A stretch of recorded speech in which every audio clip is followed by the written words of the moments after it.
আসসালামু আলাইকুম। আমি তাওয়ান্না শারমিন, আছি নিউজ এক্সপ্রেস ট্রেন্ডিং বাজ অ্যানালাইসিসে।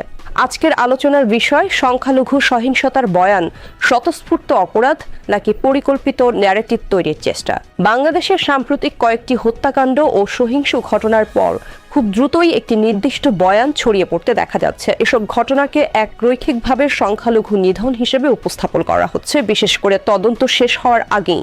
লক্ষণীয় বিষয় হলো ভারতের একাংশ গণমাধ্যম ও সামাজিক যোগাযোগ মাধ্যমে এসব ঘটনায় ধর্মীয় ট্যাগ জুড়ে দিয়ে সংবাদ পরিবেশনের প্রবণতা ক্রমেই বাড়ছে। এতে স্বাভাবিকভাবেই প্রশ্ন ওঠে, এসব কি সত্যিই শুধুই ধর্মীয় বিদ্বেষ থেকে সংঘটিত অপরাধ, নাকি বিচ্ছিন্ন ঘটনাগুলোকে এক সুতোয় গেঁথে একটি পরিকল্পিত ন্যারেটিভ দাঁড় করানোর চেষ্টা চলছে। বিশ্লেষকদের মতে হত্যাকাণ্ডের মতো অপরাধের পেছনে কারণ সাধারণত একমাত্রিক নয়।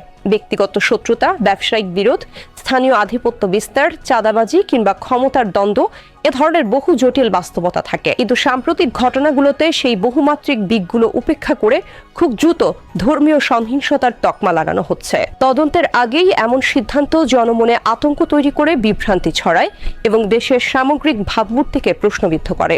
আরও উদ্বেগজনক বিষয় হলো কিছু ভারতীয় গণমাধ্যমে একই ধরনের শব্দচয়ন, একই গ্রাফিক্স এবং আবেগতাড়িত উপস্থাপনা বারবার চোখে পড়ছে। এতে মনে হয় আলাদা আলাদা ঘটনাকে জোড়া লাগিয়ে একটি বৃহত্তর রাজনৈতিক বয়ান নির্মাণের চেষ্টা চলছে। এই বয়ানের লক্ষ্য কি আন্তর্জাতিক পরিসরে বাংলাদেশকে একটি অস্থিতিশীল ও সংখ্যালঘু বিরোধী রাষ্ট্র হিসেবে উপস্থাপন করা? এ ধরনের প্রবণতা কেবল সাংবাদিকতার ন্যূনতম নৈতিক মানদণ্ডকেই প্রশ্নবিদ্ধ করে না, বরং দুই দেশের সাধারণ মানুষের মধ্যেও অবিশ্বাস ও দূরত্ব বাড়ায়। নিঃসন্দেহে বাংলাদেশের সংখ্যালঘুদের নিরাপত্তা একটি গুরুত্বপূর্ণ ও সংবেদনশীল বিষয়। রাষ্ট্রের দায়িত্ব প্রতিটি ঘটনার নিরপেক্ষ, স্বচ্ছ ও বিশ্বাসযোগ্য তদন্ত নিশ্চিত করা।